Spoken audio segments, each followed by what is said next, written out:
Bueno, un saludo para todos nuestros seguidores. Seguimos en estos espacios virtuales acá en quieniquee.com hablando de los temas importantes para el país. Hoy teniendo como eje central la reforma agraria y un decreto del Ministerio de Agricultura que, entre otras cosas, insta a la movilización y organización campesina de cara pues, a defender esta reforma que es pues, bastante importante para la amalgama de objetivos del gobierno Petro, entre otras cosas porque fue bandera del presidente en campaña y también porque considera que esto hace parte de garantizar una justicia social de cara a la propiedad de la tierra y su debido aprovechamiento. Para hablar de este tema nos acompaña el día de hoy Francisco Mejía, expresidente del Banco Agrario, quien digamos que tiene varios puntos que opina se deben revisar sobre este proyecto de la reforma agraria. Bienvenido, doctor. Cristian, muy buenos días, un gran saludo y muchas gracias por la invitación. Bueno, empecemos, digamos, con algo general. ¿Cuál es su visión, digamos, no tanto solo de la reforma agraria, sino también en general de la política agraria que ha venido adelantando el presidente Gustavo Petro? Pues Cristian, el problema es que el presidente Gustavo Petro ha centrado toda su política agropecuaria a la reforma agraria y eso es un problema porque la política agropecuaria tiene que ser integral. Los campesinos de Colombia tienen problemas reales que se han venido manifestando en este año de gobierno. Las exportaciones agropecuarias llevan un año cayendo. Parte del problema de la inflación, pues, es que no hay una producción de alimentos que llegue a las ciudades a buenos precios. Y todo eso tiene que ver mucho con la política agropecuaria. Pero para el gobierno de Gustavo Petro, lo único que existe en la política agropecuaria es una reforma agraria ideologizada que seguramente hace 100 años, en la primera mitad del siglo XX, pues debía ser parte fundamental de una política agropecuaria, pero definitivamente ese no es el problema de hoy. Digamos, el presidente Petro considera que uno de los grandes problemas, digamos, del campo colombiano es el tema del acceso a la tierra. ¿Usted considera o comparte que en este momento esta visión es acertada? No, es una visión, repito, ideologizada. Ese podría ser uno de los problemas del campo, repito, en la primera mitad del siglo XX, donde la tierra estaba muy concentrada, donde sí existían esos latifundios improductivos de los que él habla ahora. En ese entonces, por ejemplo, el PIB del sector agropecuario era más de la mitad del PIB de Colombia y era necesario tener una política de acceso a la tierra. Hoy en día las cosas han cambiado muchísimo. 100 años después, el PIB del sector agropecuario está entre el 6 y el 7%, como en los países que ya se van industrializando y desarrollando. Hoy existen 1.9 millones de pequeños campesinos propietarios de la tierra. Esto de acuerdo con el último censo de hogares del DANE. Por ejemplo, la finca promedio de los cafeteros, que son las tierras fértiles de las cordilleras, tal vez el cultivo más exitoso que ha tenido Colombia. El área promedio de esas fincas está entre 3 y 4 hectáreas. Son pequeños productores, la inmensa mayoría. Si usted va a un departamento como Boyacá, Boyacá es de parcelas, es de pequeños productores y así sucesivamente. Esos pequeños productores hoy lo que necesitan es acceso a la tecnología. El problema de hace 100 años era el de acceso a la tierra. El problema de hoy del siglo XXI es el de acceso a la tecnología y acceso al conocimiento. Pero Petro nos quiere devolver 100 años por una visión ideologizada del campo. Yo quisiera traer a colación unos datos aquí de función pública, incluso son de 2014, que hablan pues precisamente de este tema. Vamos, el tema de la reforma agraria también es uno de esos grandes debates que siempre ha estado presente a lo largo de la historia colombiana. Sin embargo, pues claramente se varía es en la visión. Estos datos de 2014 aseguran que el 64% de los hogares rurales no tiene acceso a la tierra, y también en un tema, una conclusión que se hace en concentración de la tierra, que es el 46.5% de la tierra en Colombia, propiedades de más de 500 hectáreas, las posee el 0.4% de los propietarios. En ese sentido, ¿no se le podría dar algo de razón, por lo menos a la visión del presidente Petro o doctor Mejía? No sé los datos que usted dice, cómo se obtienen. Si usted habla de familias de la ruralidad, ¿cómo Ujú. miden eso? ¿Van a los cascos urbanos de los municipios también? Es que acordémonos que en la ruralidad colombiana también ha habido un crecimiento de los cascos urbanos de los municipios y ha habido claramente un crecimiento de otras actividades productivas. Entonces, si usted va a un pueblo en el Tolima, por decir algo, como El Espinal, tradicionalmente, pues eso es un pueblo rural. Ese municipio tiene 70.000 personas en el casco urbano, que hay diferentes sectores de la economía y están empleadas. Si usted allá, digamos, incluye esas familias dentro de las que dice que no tienen acceso a la tierra, pues es un grave error. Lo otro es que también hay que tener en cuenta que las empresas agropecuarias que han generado un desarrollo agroindustrial en el campo colombiano, que se ha encadenado con esos 1.9, con buena parte de esos 1.9 millones de pequeños productores, esas empresas agropecuarias han venido, sobre todo en los últimos años, en un proceso de generación de empleo formal. Entonces, ahí hay muchos habitantes de la ruralidad del campo colombiano que tienen un trabajo formal en estas empresas y si usted les pregunta, pues no son dueños de tierra, pero están mucho mejor que muchos de los campesinos que sí son dueños de tierra porque tienen un salario, tienen acceso a la seguridad social, a pensiones, etcétera, etcétera. Así que eso verlo de esa manera tan simplista me parece un error. Correcto, y esa es la otra parte, ¿no? No es solamente asegurar el tema de la tenencia de la tierra, de la propiedad de la tierra, y eso nos lleva a otro punto, cómo hacer al final también para que al momento de entregar esa tierra se pueda garantizar que de alguna u otra forma se vuelvan productivos, porque es una visión también de que lo que se asegura, por lo menos discursivamente, es que hay mucha tierra que en este momento no está siendo debidamente aprovechada en Colombia, pero tampoco se ve el camino claro de cómo podríamos llegar no solo a dar esa tierra, sino a volverla productiva, porque se la podemos entregar a alguien que puede no tenerla muy clara, por ejemplo, para hacer un proyecto productivo en el campo colombiano. Bueno, usted toca ahí dos puntos fundamentales. El primero es la hipótesis de la que parte el gobierno de que hay una cantidad de tierra improductiva en Colombia. Esa es otra hipótesis que ha sido totalmente exagerada, porque realmente, repito, después de un proceso de 100 años de fraccionamiento de la propiedad por diferentes razones, incluyendo pasadas reformas agrarias, pues ya no hay esos grandes latifundios improductivos de los que se hablaba. En regiones como la costa hay mucha tierra que se usa para la ganadería extensiva, pero no porque alguien la deje ahí tirada o abandonada o que no esté cumpliendo, digamos, con su función económica. Es que no se puede hacer mucho más con esa tierra porque son regiones donde hay 9 meses, 8 meses, 9 meses de intenso verano y algunos 3 o 4 meses de lluvias. Así no se puede hacer agricultura exitosamente. Entonces, no pueden hacer mucho más con la tierra. ¿Qué es lo que hay que hacer? Hombre, un gobierno que entienda el desarrollo integral del campo e invierta en infraestructura para distritos de riego y le lleve esa irrigación tanto a los pequeños como a los medianos como a los grandes productores. Usted hablaba también muy acertadamente sobre cómo hacer para que una persona con tierra sea productiva. Es que esa es otra de las cosas que ha cambiado mucho desde el siglo pasado. Hoy en día la tierra es un insumo más de la producción y no es el más importante. Los otros insumos, lo que usted tiene que ponerle encima de la tierra para que eso sea productivo, es asistencia técnica, es conocimiento, que es un insumo blando, es infraestructura, son vías terciarias, es capacidad de emprendimiento.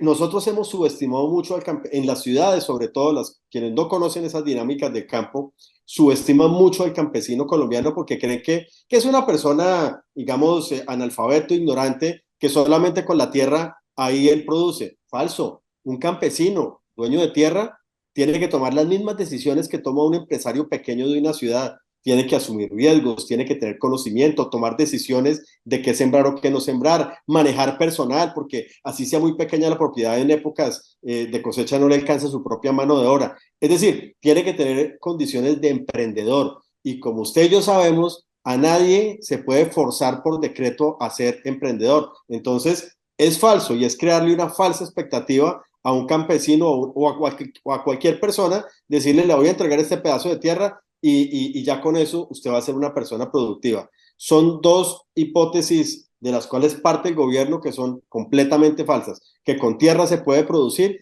y que hay una cantidad de tierra por ahí abandonada. Es más, la tierra no es el factor más limitante de la producción agropecuaria, y eso lo viví yo en el Banco Agrario. ¿Sabe por qué? Porque la tierra se consigue arrendada.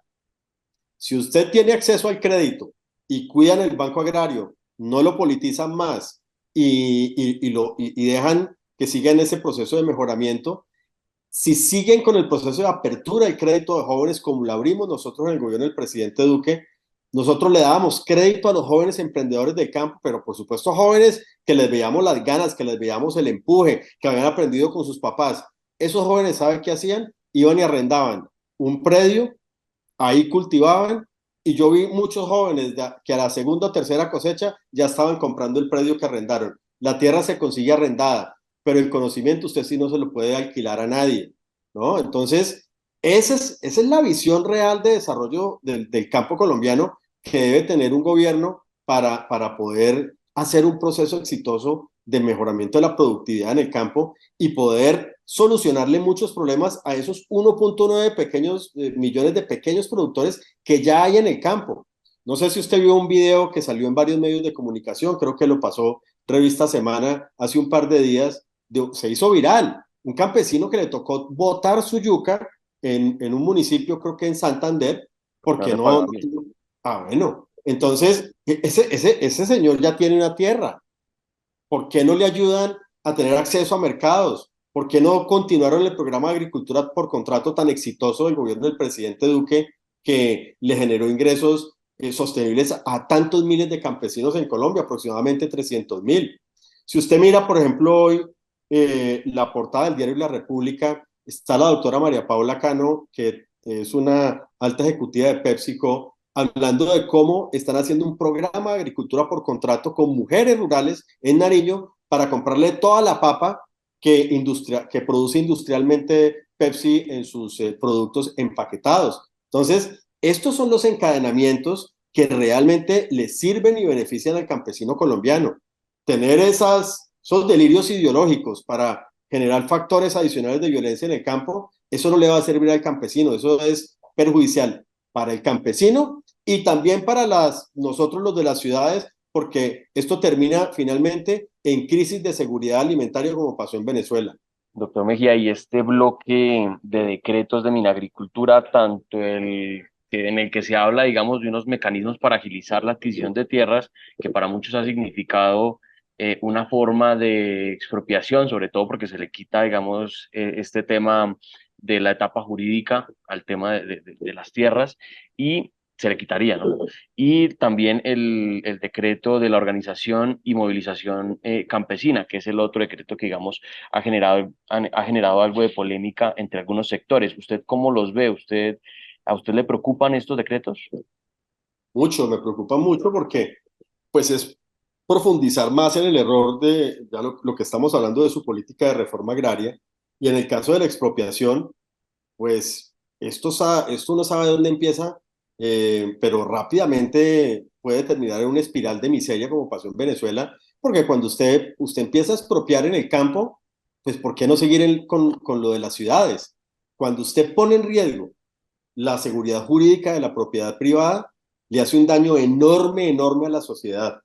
Mire, hay un libro que ya se ha convertido en un clásico que se llama ¿Por qué fallan las naciones? Lo escribieron unos profesores de MIT y de Harvard.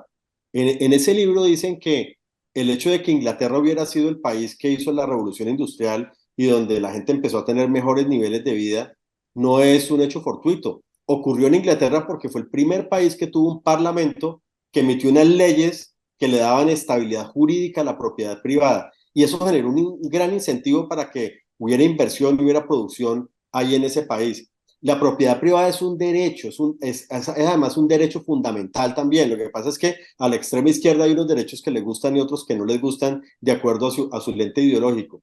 La propiedad privada es un bien público que deben cuidar las sociedades, porque cuando eso se orada, cuando eso se afecta toda la sociedad en su conjunto.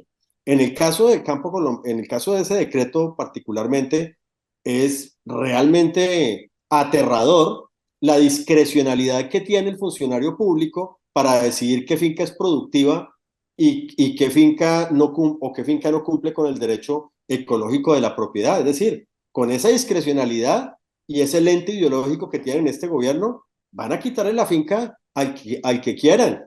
Si una persona tiene una finca muy bien, digamos, cultivada al 100%, por decir alguna finca de arroz, entonces van a decir que como no tiene un bosque natural, entonces no cumple la función ecológica de la propiedad. Y si al contrario tiene unos bosques que protegen agua, pues el funcionario puede decir que eso son tierras incultas y hay que expropiarlas. O sea, eso es absurdo. ¿Y qué va a pasar? Se afecta el empleo formal porque las empresas agropecuarias se van, pero se afecta una cosa que le ha servido mucho al campesino colombiano, al pequeño productor, que es el encadenamiento con las empresas agropecuarias. Le pongo un ejemplo, hay muchos. El aguacate Hass. ¿Por qué hoy hay miles de campesinos en las cordilleras de pequeños productores que en sus fincas hoy son exportadores de aguacate Hass a Europa? Yo los conozco, porque yo soy del Tolima. ¿Cuándo se soñó un campesino de Villahermosa, Tolima, que fuera a exportar aguacate Hass a Europa? ¿Sabe por qué? Porque hubo unos señores con mucho músculo financiero, empresarios, que invirtieron en comprar tierras, grandes extensiones, porque claro, ellos para que sean rentables sus cultivos, compran 500, 800 hectáreas y abrieron mercados en Europa.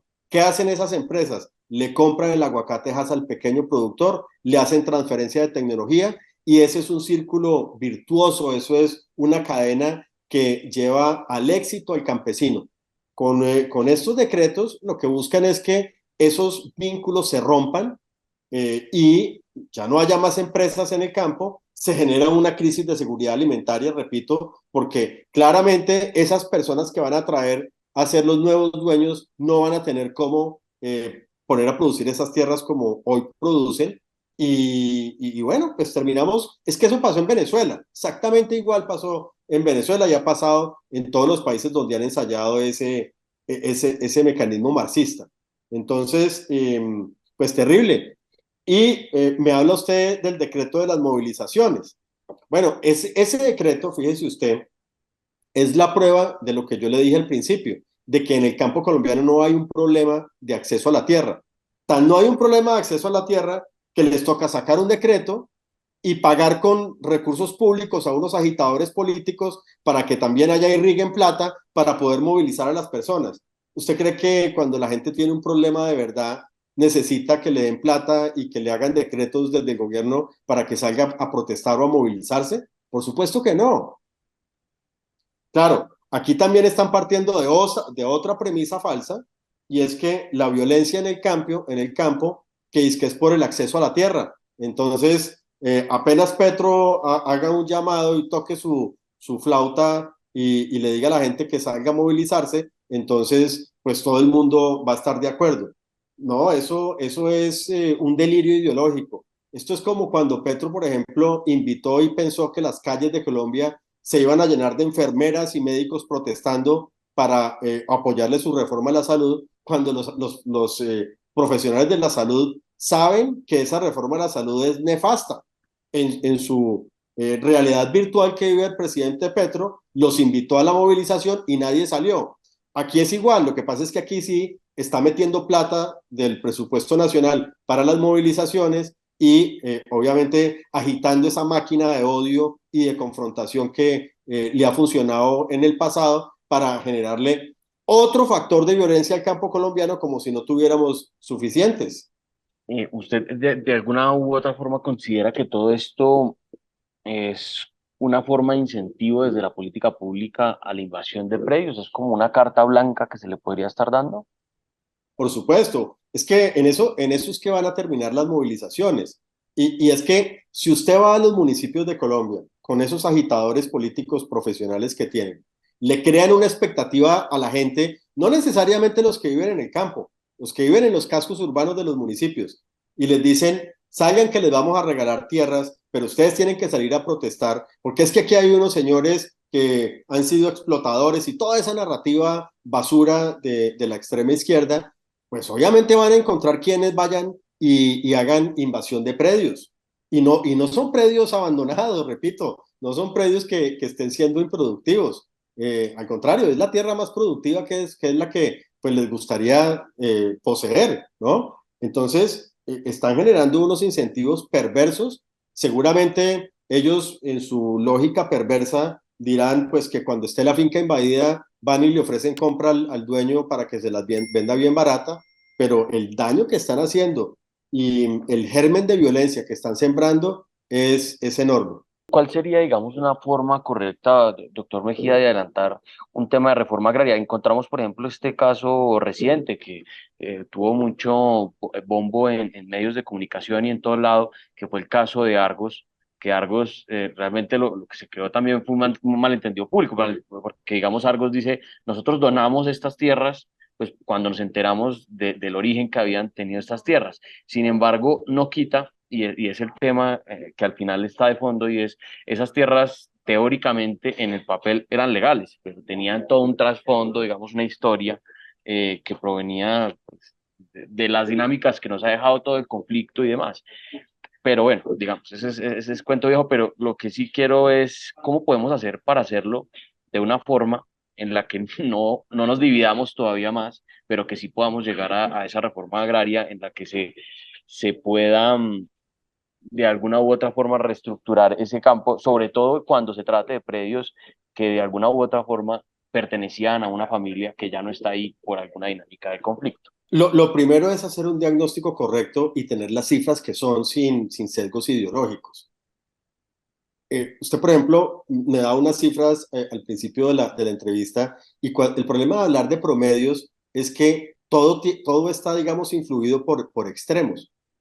La mitad de Colombia está en la altillanura, en la Orinoquía.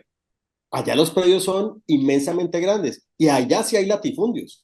Allá todavía hay fincas, digamos, extremadamente grandes, fincas de 15.000 hectáreas, de 10.000 hectáreas, que están en ganadería extensiva con poco, digamos, con poca inversión. Pero ¿qué pasa con esas tierras de la altillanura? Que esas tierras tienen un problema químico en el suelo que no las permite ser productivas. Hay empresas, y para esto sí se necesitan empresas que tengan el músculo financiero de poner a producir esas tierras, que han asumido el riesgo de convertir esas tierras, porque esas tierras hay que invertirles mucho dinero en correctivos para que puedan producir y en adecuación. Y lo han logrado, pero son relativamente pocas. Entonces, hay que mirar cada región del país, cuál es la dinámica y no, digamos, al llegar a hacer un promedio porque pues eso está influenciado por esas tierras de la altillanura, por ejemplo. La misma ministra dijo que ella no recibía tierras de la altillanura porque pues que era imposible que un campesino pudiera producir allá. Allá solo pueden producir empresas. Entonces, una vez se haga un diagnóstico correcto, lo primero que hay que hacer es todas esas tierras del narcotráfico, mirar cómo se le distribuyen a verdaderos campesinos que estén en la misma región, que sepan producir la tierra, etc.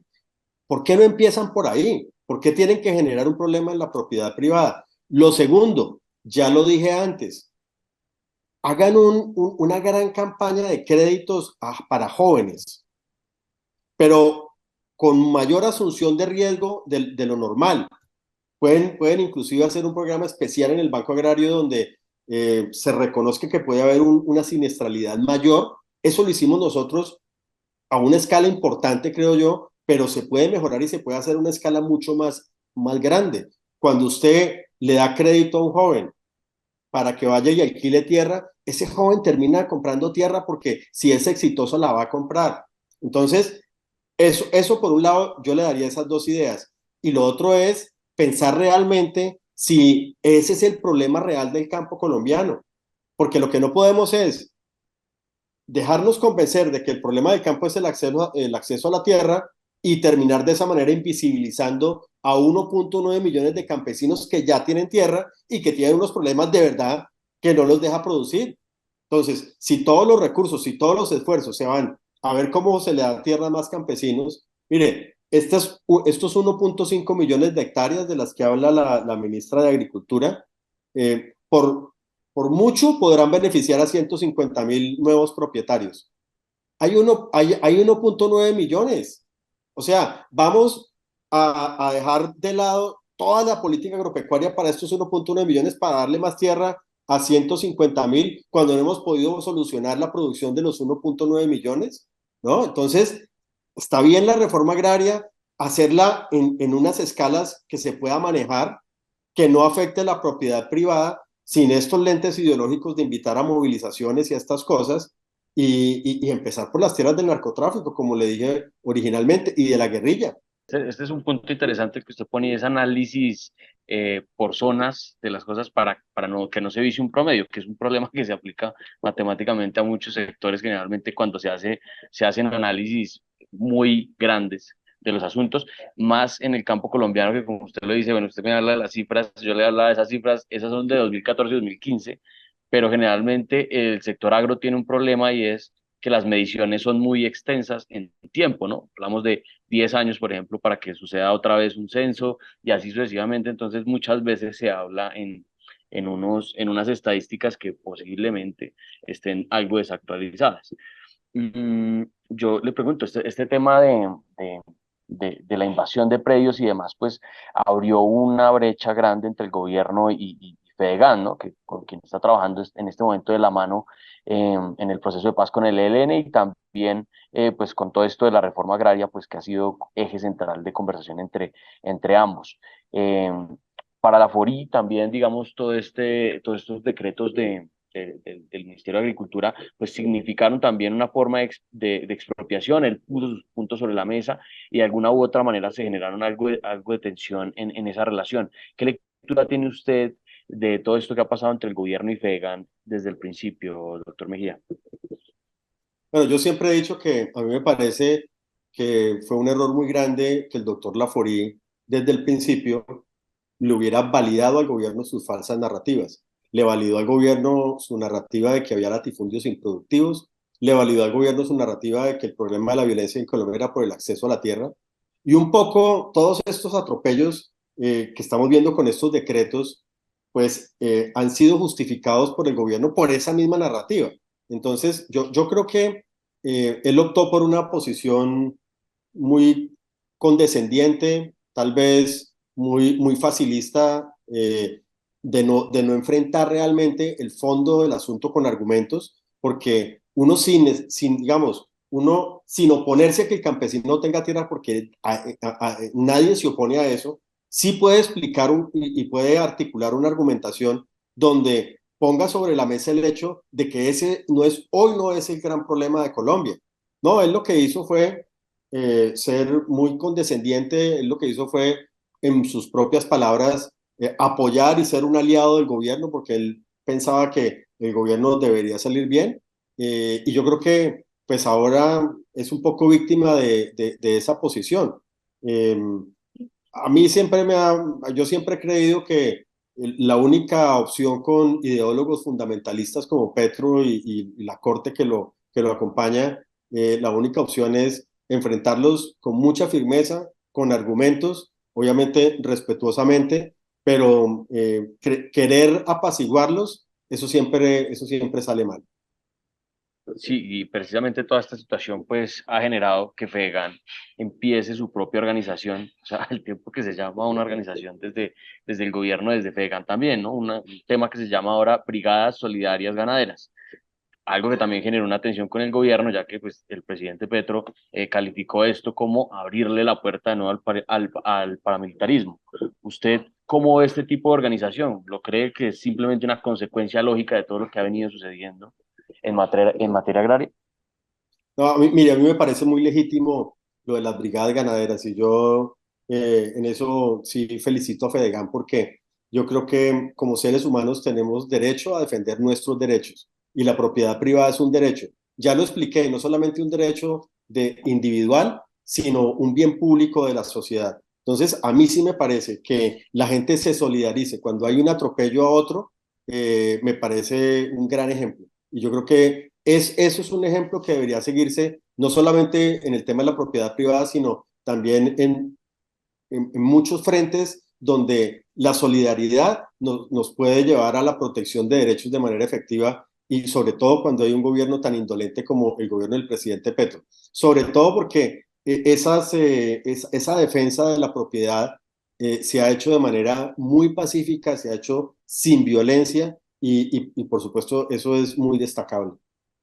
Sí, en honor a la verdad, no ha pasado absolutamente ningún suceso. En realidad, estas brigadas solidarias lo que hacen es atención prácticamente jurídica y pues de acompañamiento.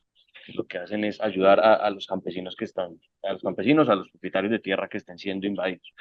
Cristian, Em, mire, solo para que nuestros oyentes entiendan, y lo digo yo que tengo una pequeña finca en el Tolima.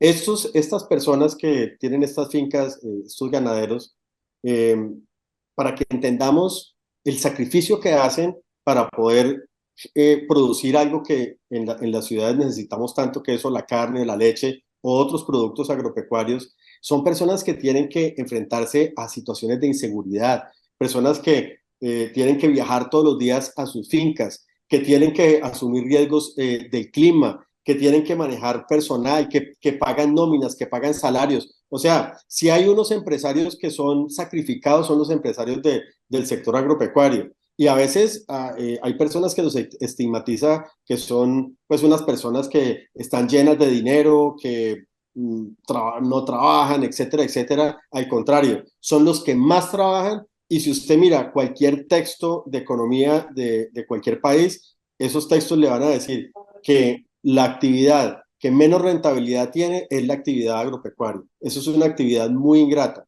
Así que a ellos, con ellos lo que hay que tener es solidaridad y pedirle al gobierno que los proteja, porque ellos son los que producen lo que nos comemos en las ciudades. O sea que aquí, por andar con juegos ideológicos, podemos estar jugando con candela. el presidente Gustavo Petro, doctor Mejía, anunció precisamente, usted fue expresidente del Banco Agrario, el presidente anunció cambios en el Banco Agrario, o sea, tiene la mira puesta en el Banco Agrario de cara a, según él, digamos, otorgarle mayor volumen para otorgar créditos, pero digamos, ¿qué visión tiene usted de estos cambios que propone el presidente para esta entidad? Pues como todo lo que dice el presidente Petro va lanzando propuestas al aire sin ningún análisis. Él lo que decía era que iba a dejar los depósitos del gobierno en el Banco de la República en el Banco Agrario para que hubiera más crédito. Lo primero, y lo dije en un trino, los bancos, la primera limitante para que un banco pueda crecer su cartera es su capital, no los depósitos. Los depósitos le dan liquidez, pero para que usted pueda aumentar su cartera, digamos, si es que la tiene al límite, usted lo que tiene que crecer es el capital, porque si no, regulatoriamente no puede hacer más colocaciones. Pero en el caso del Banco Agrario, pues el tema es aún, denota un peor desconocimiento del presidente Petro, porque el Banco Agrario lo que tiene son depósitos, tiene más depósitos que cualquier banco del país, es el banco más líquido de Colombia, porque tiene por ley los depósitos judiciales, por ejemplo, y la red bancaria más grande del país que capta con cuentas de ahorro. De tal manera que además esos recursos del Banco de la República son recursos que son de corto plazo, son de 2 meses, tampoco en ese sentido del plazo tampoco servirían. Y eso ya lo reconoció, por ejemplo, el ministro de Hacienda, dijo que eso no servía para eso.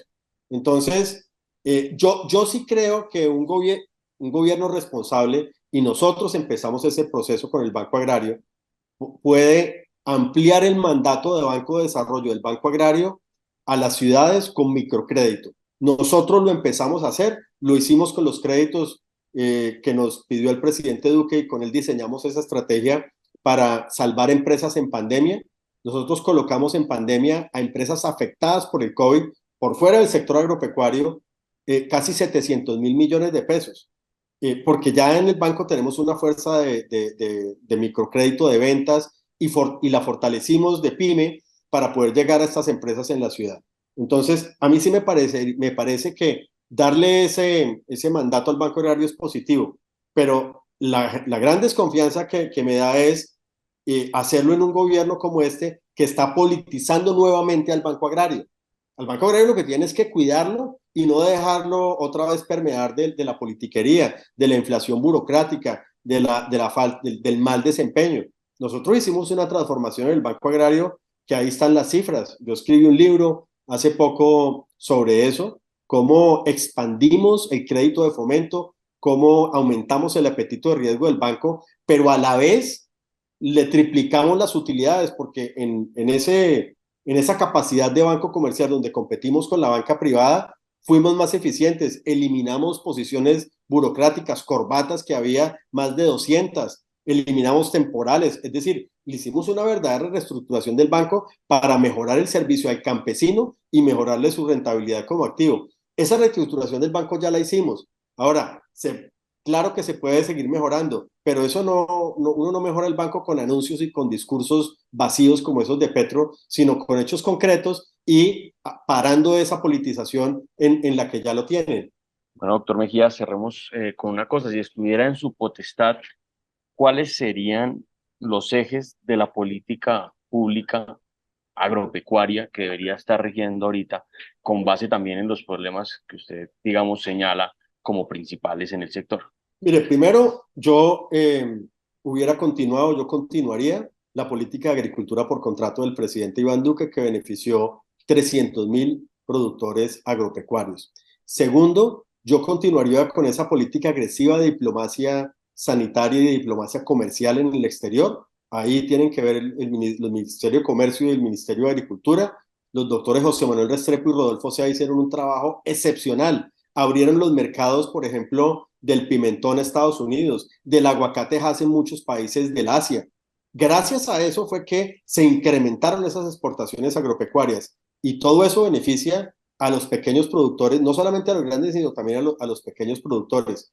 Yo de este gobierno hubiera continuado el proceso de apertura de apetito de riesgo del Banco Agrario con tecnología y no politizar el Banco Agrario, dejarlo como un activo totalmente aislado de las influencias perversas de la política. Eso no está pasando hoy en día. Ahí han sacado personas de alto nivel, muy técnicas, que conocían muchísimo el sector agropecuario, la colocación de crédito y la parte de tecnología, y las han reemplazado por personas que no son idóneas. El tema de las vías terciarias, el presidente Duque del gobierno anterior, en el gobierno anterior, hizo la inversión más grande de la historia de Colombia en vías terciarias. Si no me engaña, las cifras fue cerca de 7 billones de pesos. Entonces, eso hay que continuarlo. Generar confianza para que las empresas agropecuarias sigan invirtiendo en el campo, se sigan encadenando con productores y eso siga generando ese círculo virtuoso. Yo haría un distrito, no uno, yo haría, si se pueden, un par de distritos de riego. Desde el año 70 no se hace un distrito de riego en Colombia. El gobierno del presidente Duque recuperó uno que estaba abandonado con la gobernadora Elsa Noguera, que fue el distrito de riego de Repelón. Y vaya, yo me gustaría que ustedes se comunicaran con la gobernadora Elsa y fueran allá y vieran cómo más de 400 familias, pequeños productores, que antes solamente podían tener una vaca y unos chivos en unas tierras completamente áridas sin agua, hoy en día están cultivando exitosamente limón Tahití de exportación. ¿Por qué? Porque el gobierno les llevó agua. Entonces, ese es el enfoque para hacer una política agropecuaria exitosa que yo haría si estuviera en este gobierno. Ah, y una cosa, perdón, no, y lo más importante es que la seguridad está otra vez siendo una gran limitante de la producción en el campo colombiano. Es que el campesino colombiano otra vez está extorsionado, otra vez está siendo víctima del reclutamiento de sus hijos. Los empresarios agropecuarios los están secuestrando nuevamente. Eso va a terminar en un problema de seguridad alimentaria. Entonces, que por favor no abandonen la seguridad en el campo colombiano. Bueno, muy importante ese último punto, doctor Mejía. Muy interesante esta conversación. De verdad, gracias por acompañarnos en estos espacios virtuales y, por supuesto, aquí muy invitados siempre para hablar de estos temas que seguramente van a seguir marcando la agenda de aquí en adelante, pues porque esto de la reforma agraria hasta ahora está empezando y seguramente va a ser discusión de mucho tiempo. A usted, Cristian, muchas gracias por la invitación. Un saludo a todos. Claro que sí, y muchas gracias también a todos los que nos sintonizaron en esta entrevista y recuerden que quienique.com es el placer de saber, ver y oír más.